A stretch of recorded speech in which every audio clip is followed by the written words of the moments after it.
Olivier Blanchard, Economic Counsellor of the IMF. How have you changed your global outlook for growth? We are forecasting for the global economy 4.3% for 2011. That's down from 4.4% in last April, so just a decrease of 0.1%. And then for 2012, we had 4.5%, and we still have 4.5%. So no big change. However, some countries we revised up, Germany, France, and others.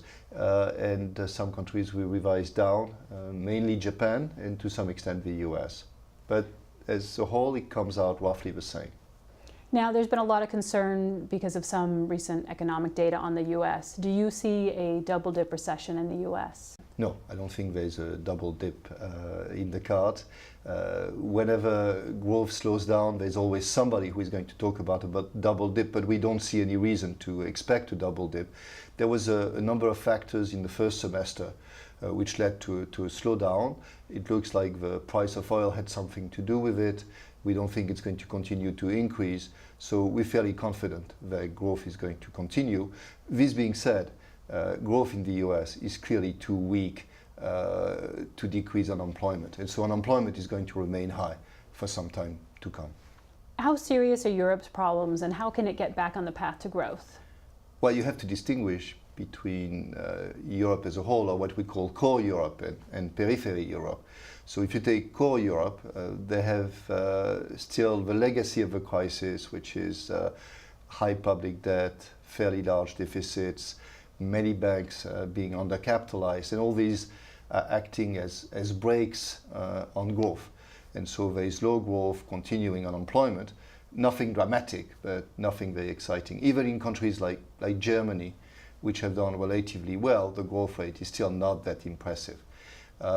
When you turn to the periphery Europe, or what's known as periphery Europe, namely the countries which are now under a program with the EU and the IMF, they suffer from this it's the same, but to an acute level, and so they have a much tougher task in front of them. They have very high debt, very large deficits, very low growth, and so there's absolutely no question that it's going to take a very long time for them to return to health. What's going to be needed, a number of policies which are actually now integrated in the various programs, and also a whole lot of external financing, because they just can't do it on their own. If the two are there, it will work. If either the policies are not put in place or the financing doesn't come, then things could turn quite bad, and not only for these countries, but because of the interconnection between those countries and the rest of Europe, it would be bad for the rest of Europe. There have been concerns about inflation in emerging markets. Yeah. What are the factors behind that? Well, inflation in emerging market countries has indeed increased.